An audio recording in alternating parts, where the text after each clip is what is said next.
తెలంగాణ గురుకుల పాఠశాలలో రోజుకో దారుణమైన ఘటన చోటు చేసుకుంటున్నాయి.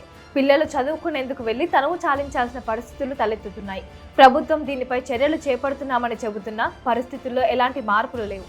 ఆర్థిక ఇబ్బందులు, సామాజిక పరిస్థితులు, కుటుంబ నేపథ్యం వీటన్నిటిని అధిగమించి సర్కారీ స్కూళ్లకు పంపుతున్నారు తల్లిదండ్రులు. అయితే గురుకులాల్లో తాజాగా ఎదురవుతున్న పరిస్థితులు తల్లిదండ్రులను కలవర పెడుతున్నాయి. చదువు లేకపోయినా పర్వాలేదు, ప్రాణం ఉంటే సాలు బిడ్డ అన్న రీతిలో గ్రామీణ ప్రజల మనోభావాలు మారిపోతున్నాయి.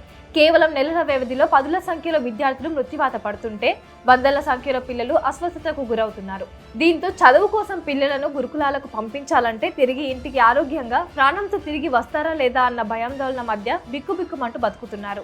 ఉమ్మడి మహబూబ్ నగర్ జిల్లాలో నవంబర్ 20 నుంచి డిసెంబర్ 21 వరకు వరుసగా వివిధ ప్రాంతాల్లోని పాఠశాలలో జరుగుతున్న ఘటనలు ప్రజలను, విద్యార్థుల తల్లిదండ్రులను తీవ్ర ఆందోళనకు గురి చేస్తున్నాయి.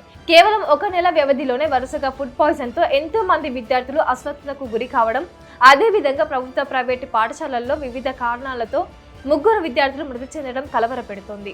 నవంబర్ 20న నారాయణపేట జిల్లా మాగనూరు మండల కేంద్రంలోని ప్రభుత్వ పాఠశాలలో మధ్యాహ్న భోజనం వికటించి దాదాపు 50 మంది విద్యార్థులు అస్వస్థతకు గురయ్యారు.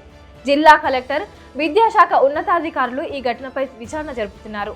ఈ ఘటన జరిగి వారం తిరగక ముందే ఇదే పాఠశాలలో మరో 2 సార్లు కల్తీ ఆహారం వడ్డించిన ఉదంతం వెలుగులోకి వచ్చింది.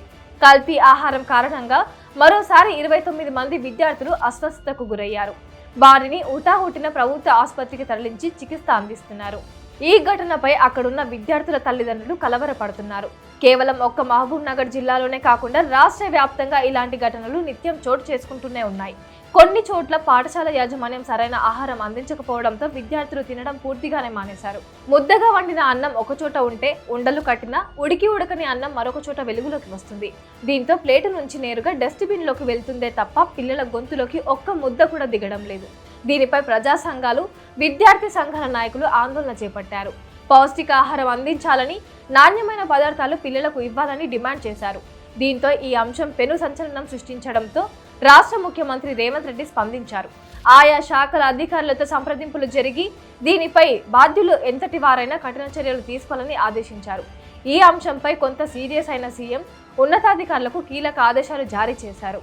ప్రభుత్వ పాఠశాలలో మధ్యాహ్న భోజనం విషయంలో నాణ్యత పాటించడం లేదంటూ హైకోర్టులో పలు ప్రజా ప్రయోజన వ్యాజ్యాలు కూడా దాఖలు అయ్యాయి.